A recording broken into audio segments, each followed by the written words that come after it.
Voilà, mesdames et messieurs, à la suite de mes deux prédécesseurs, je voudrais déjà saluer la communauté musulmane sénégalaise qui fête aujourd'hui Kassoul Rajab, exprimer tout mon soutien aux députés qui ont dû être évacués de la salle de l'hémicycle pour permettre que la forfaiture passe et leur dire qu'ils sont la fierté du Sénégal et des Sénégalais. En complément à ce que vient de dire Amadou Ba, de la coalition Diomaye Président, je voudrais rappeler qu'il y a eu une première requête. La première requête concerne les candidats pris individuellement et qui voudrait qu'en application des dispositions des articles 29 et 34 de la Constitution sénégalaise, que le Conseil constitutionnel continue de jouer son rôle. Dans le jargon juridique, le principe de la connaissance acquise a été utilisé, puisqu'il y a eu un discours à la nation du président de la République Macky Sall. Nous avons pris l'extrait de ce discours pour le déposer au Conseil constitutionnel, même si à ce moment-là, le décret abrogeant, donc le précédent décret qui avait convoqué le corps électoral, n'était pas disponible, en tout cas pour les Sénégalais. Donc nous avons demandé au Conseil constitutionnel de continuer à être l'arbitre du jeu électoral comme le prévoient les dispositions légales et réglementaires. Et en même temps, nous lui avons demandé, conformément aux dispositions de l'alinéa 7 de l'article 103, de continuer à jouer son rôle. Et cet alinéa est hyper vital pour la survie du Sénégal. Parce que c'est dans cet alinéa que la forme républicaine de l'État du Sénégal est rendue intangible.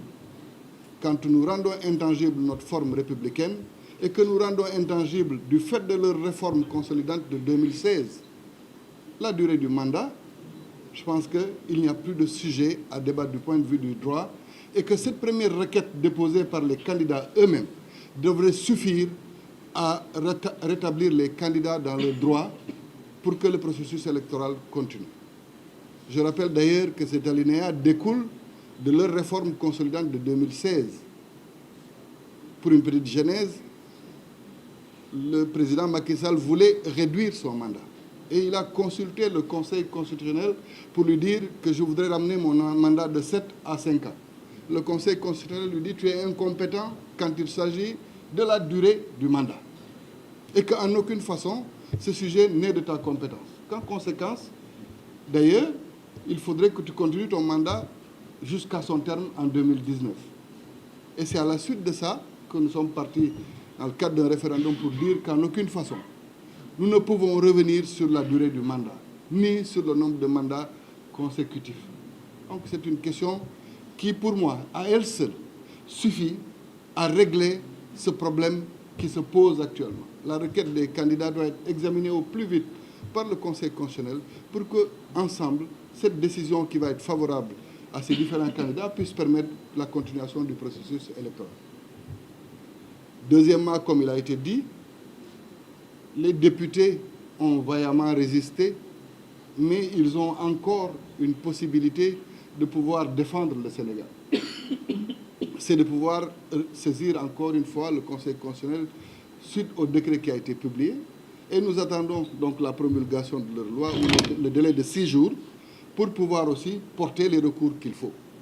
Parce que si on donne comme encore une fois une dérogation à un mandat, je rappelle que même dans le cas extrême du décès du président de la République, il n'est donné à son suppléant ou à celui qui exerce la vacance du pouvoir qu'un délai de 3 mois. Pourtant, un décès d'un président de la République est un événement très douloureux à vivre pour une nation. Mais à ce moment-là, le président de l'Assemblée nationale ne dispose que de 3 mois avant que les Sénégalais eux-mêmes ne choisissent leurs dirigeants.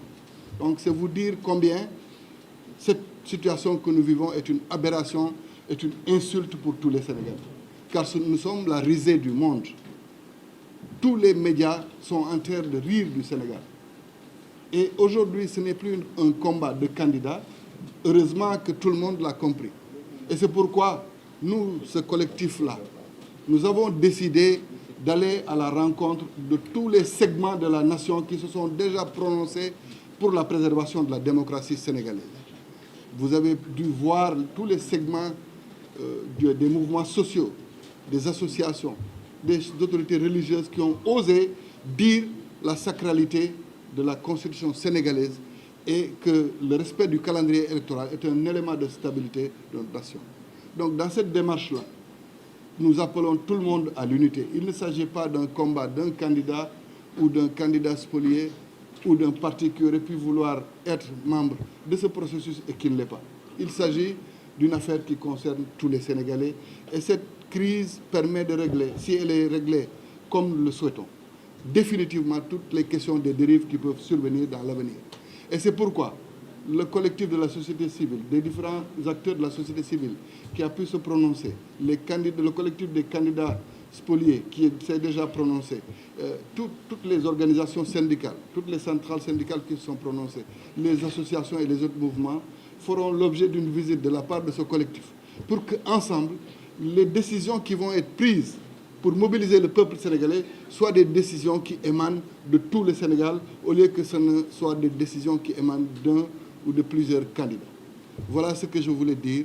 Et encore une fois, des procédures seront en cours aussi concernant les actes illégaux qui ont été posés par le président de la République et par le gouvernement. Parce que si vous vous rendez compte, dans l'actualité d'hier, ceux qui étaient dans la commission d'enquête de l'Assemblée nationale étaient eux-mêmes en train de laver à grande eau celui qui a été cité dans le texte de loi comme le corrupteur. C'est cette incohérence et cette incongruité qui montre combien il ne s'agit que d'un jeu politique. Rien d'autre. Vous ne pouvez pas être un accusateur. Le lendemain, avant même que vous ne meniez les enquêtes, vous revenez pour dire que celui que vous avez accusé est blanc comme neige et que, naturellement, il reste votre candidat. Si c'est un corrupteur, il ne doit plus rester un candidat. De la même manière qu'il faut refuser à d'autres candidats qui ont la double nationalité la prétention qu'ils puissent diriger le pays. Voilà ce que je voulais dire à ramasser et je laisse la parole à mes collègues suivants. Merci, cher Xavier.